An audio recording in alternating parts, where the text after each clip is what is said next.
बिस्मिल्लाहिर्रहमानिर्रहीम। आज मैं चाह रही थी कि जिस तरह मैंने एक पेपर्स की हम पेपर सॉल्व करते हैं ना डाउग्रेड के, उसका बायोलॉजी का सेक्शन, तो हमने एक सीरीज़ स्टार्ट की है। इसी तरह मैं चाहती हूँ कि अब हम ये जो फेडरल बुक है इसको भी हम समझें, ठीक है। इसको भी हम एमडी कैट के लिए इसको किस तरह पढ़ना है उस तरह पढ़ें, ठीक है। तो सबसे पहले हम इंडो सेल के और एक ऑर्गेनली इंडोप्लाज्मिक रेटिकुलम को समझेंगे। सबसे पहले क्या है इंडोप्लाज्मिक रेटिकुलम और गोल्जी अपैरेटस, इन दोनों को हम एक साथ समझेंगे क्योंकि जो है ये दोनों बिल्कुल एक जैसे, ठीक है। तो इसको समझते हैं। सबसे पहले इसमें क्या पॉइंट है, एन इंटरकनेक्टिंग, क्या बोल रहे हैं, इंटरकनेक्टिंग, यानी ये एक इंटरकनेक्टिंग नेटवर्क है ऑफ क्रिस्टरनाई का ये कनेक्शन है, इंटरकनेक्शन है।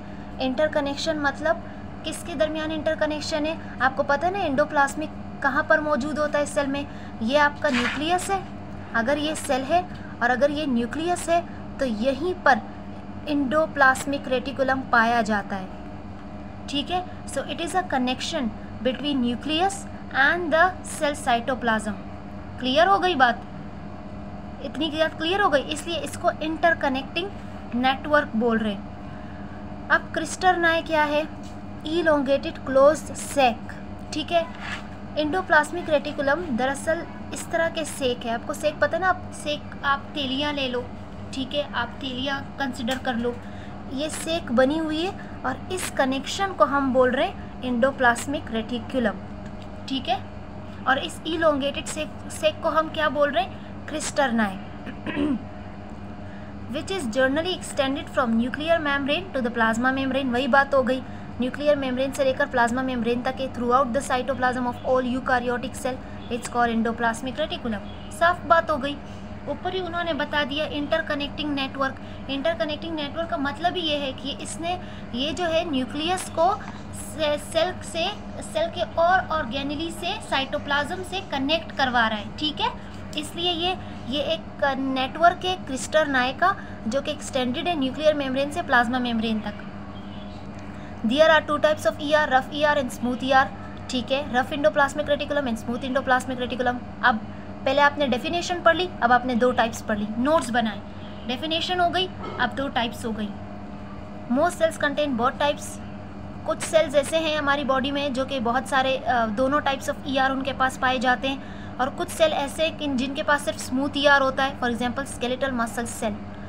अच्छा, स्केलेटल मसल सेल के पास इसलिए स्मूथ ER है क्योंकि स्केलेटल मसल का काम है कॉन्ट्रैक्शन एंड रिलैक्सेशन का, कोई प्रोटीन बनाने का काम नहीं है उसका, ठीक है। इसलिए उसके पास रफ इंडोप्लाज्मिक रेटिकुलम नहीं है, उसके पास स्मूथ इंडोप्लाज्मिक रेटिकुलम है। मोर स्मूथ इंडोप्लाज्मिक रेटिकुलम आपका लिवर के सेल में भी पाया जाता है।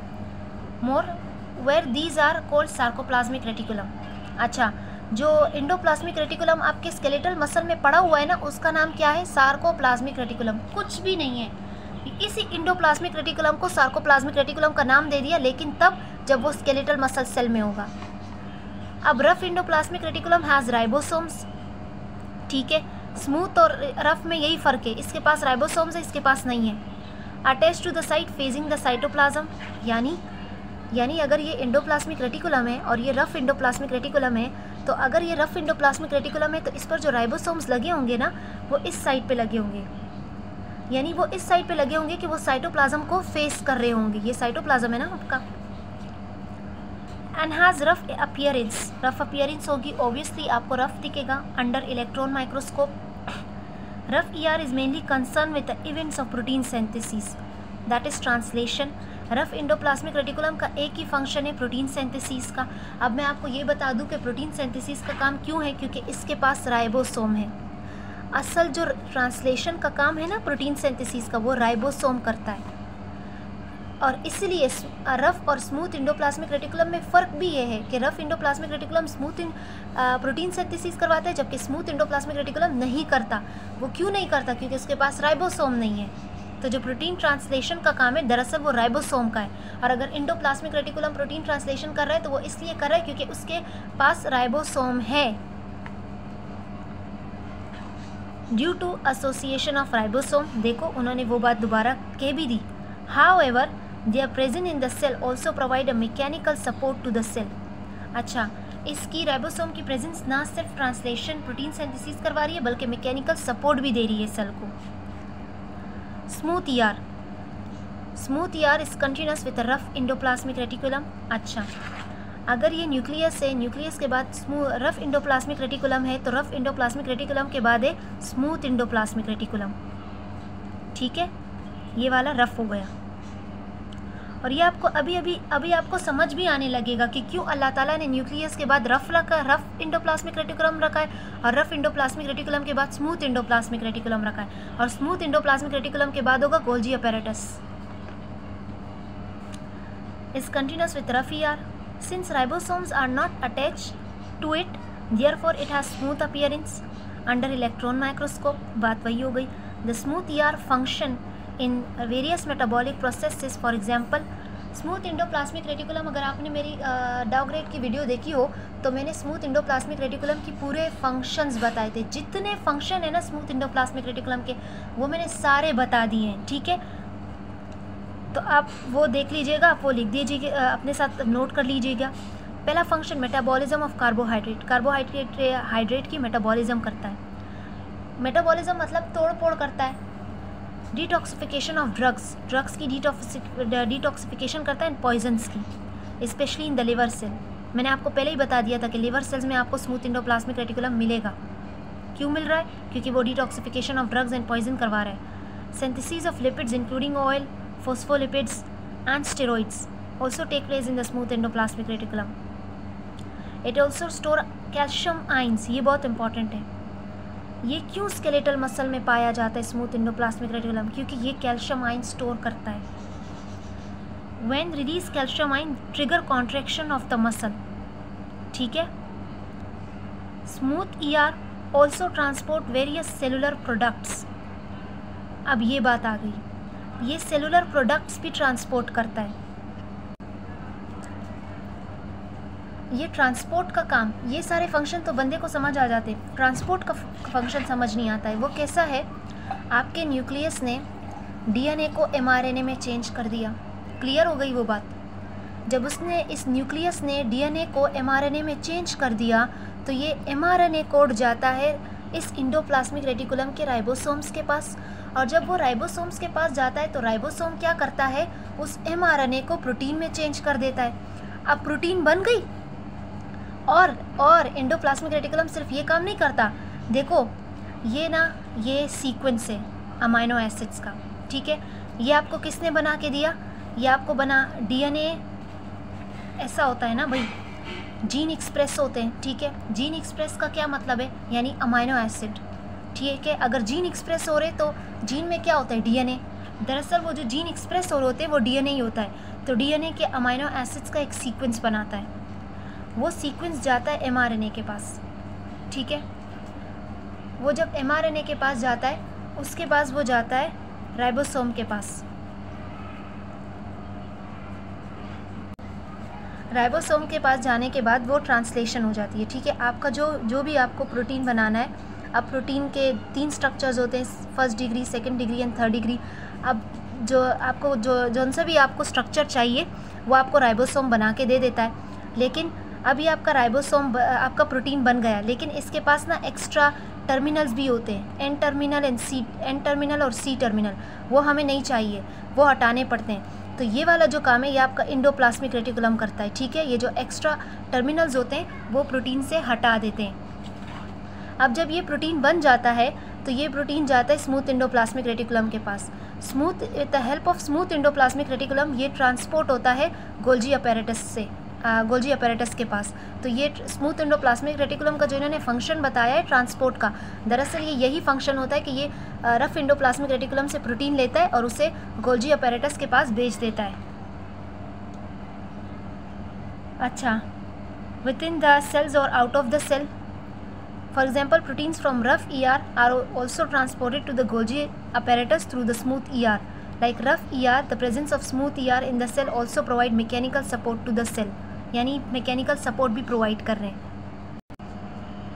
अब हम आते हैं गोल्जी कॉम्प्लेक्स के साथ। हाँ, एंडोप्लाज्मिक और गोल्जी कॉम्प्लेक्स तो इसलिए एक साथ समझ रहे क्योंकि इन दोनों का काम तकरीबन एक जैसा होता है। ठीक है, सबसे पहले इसमें क्या होता है? Modification of proteins. पहला फंक्शन, अगर आपको कुछ भी याद नहीं है गोल्जी कॉम्प्लेक्स के बारे में तो आपको ये ज़रूर याद होना चाहिए, मॉडिफिकेशन ऑफ प्रोटीन्स। ये प्रोटीन्स की मॉडिफिकेशन करवाता है। ये भी सारे यूकारियोटिक सेल में इसको कैमिलो गोल्जी ने डिस्कवर किया था, इसलिए इसका नाम गोल्जी कॉम्प्लेक्स रखा गया। अच्छा, इसको डिक्टोसोम भी बोलते हैं, ठीक है। इसे गोल्जी अपैरेटस भी बोला जाता है, इसे गोल्जी बॉडी भी बोला जाता है, गोल्जी कॉम्प्लेक्स भी बोला जाता है। तो इतने सारे नाम हैं, यानी अपैरेटस और बॉडी ये भी बोल सकते हैं, और डिक्टोसोम ये भी, इसका ये 3 नाम हो गए इसके, ठीक है। अच्छा, पहले आप स्ट्रक्चर देख लीजिए, फिर आपको खुद समझ आएगा। ये गोल्जी कॉम्प्लेक्स भी ना एंडोप्लाज्मिक रेटिकुलम की तरह होता है। इसमें क्या होता है, इसमें भी सेक्स होते हैं, हम देख सकते हैं ना। ये consist of stack of flattened, वहाँ पर क्या थे, इलोंगेटेड थे, यहाँ पर क्या है, फ्लैटेंड सेक है, ठीक है। जैसे हम दोनों के सेक को क्या बोल रहे हैं, सिस्टरनाए, ठीक है। क्या बोल रहे हैं हम, सिस्टरनाए, दोनों के सेक को। लेकिन दोनों के सेक में क्या फ़र्क है, यहाँ पर जो सेक है वो फ्लैटेंड है और वहाँ पर जो है वो इलोंगेटेड था, ठीक है। And together with the system associated वेजाइकल called Golgi वेजाइकल, ये फ़र्क होता है एंडोप्लाज्मिक रेटिकुलम और गोल्जी कॉम्प्लेक्स में। गोल्जी कॉम्प्लेक्स से हमारे पास निकलती है वेजाइकल्स। वेजाइकल्स आप ऐसे ले लो जैसे ग्रेन्यूल्स यानी आप तेलियाँ ले लो कि एक तेलियाँ निकल रही है, ठीक है, शॉपर्स निकल रहे हैं और उस शॉपर्स में कुछ ना कुछ है, ठीक है। It is a complex system of interconnected tubules form around the central stack. वही बात हो गई, इंटरकनेक्टेड ट्यूब्यूल्स है। इंटरकनेक्शन क्यों है, एंडोप्लाज्मिक रेटिकुलम और सेल्स साइटोप्लाज्म को कनेक्ट करवा रहा है। ये आपका गोल्जी कॉम्प्लेक्स है। इसमें 2 फेजेस होते हैं, एक सिस फेज होता है और एक ट्रांस फेज होता है, ठीक है। ट्रांस फेज का दूसरा नाम शिपिंग, ठीक है। यहाँ पे शिपिंग, यहाँ से शिपिंग हो रही है, यानी यहाँ से जा रहा होता है। फॉर एग्जांपल, अगर मैं आपसे पूछूं कि कौन सा फेज इनमें से स्मूथ एंडोप्लाज्मिक रेटिकुलम की तरफ होगा तो वो सिस फेज होगा।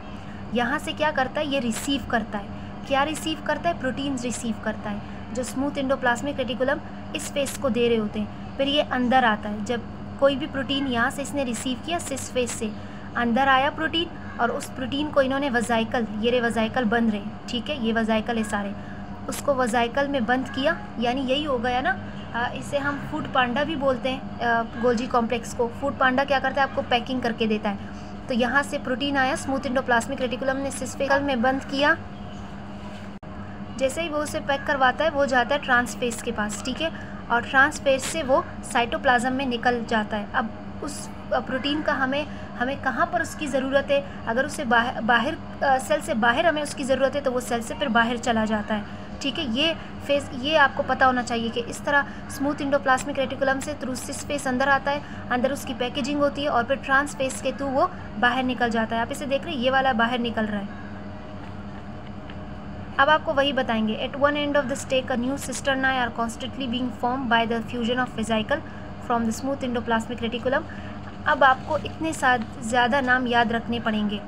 इसी सिस फेज को हम बोलते हैं फॉर्मिंग फेज भी बोल रहे हैं, हम रिसीविंग फेज भी बोल रहे हैं, हम सिस फेज भी बोल रहे हैं, हम कॉन्वेक्स भी बोल रहे हैं, ठीक है। तो आपको ये सारे नाम याद होने चाहिए, यानी सिस फेज के इतने ज़्यादा नाम है, receiving phase, forming phase, convex, ठीक है। और ये कहाँ पर होता है, इनर एंड पर होता है। ये बातें आपको पता होनी चाहिए, ये सारी सिस फेज के बारे में, ठीक है।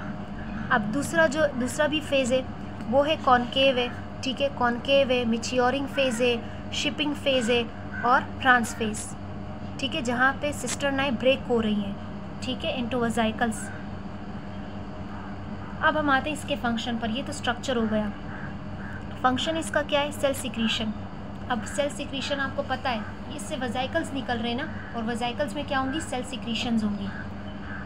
These organelles are abundant in secretory cells. Secretory cells यानी glands, secretory cells यानी glands यानी आप थायराइड ग्लैंड ले लो, थायराइड ग्लैंड से हॉर्मोन्स निकल रहे हैं, ठीक है। तो थायराइड ग्लैंड में ना आपको ये ज़्यादा मिलेगा गोल्जी अपैरेटस, क्योंकि इसका काम ही सिक्रीशन का है, वहाँ से हॉर्मोन्स निकलते हैं, तो ये हॉर्मोन्स को वेजाइकल में स्टोर करेगा और इसी तरह वेजाइकल निकलेंगे।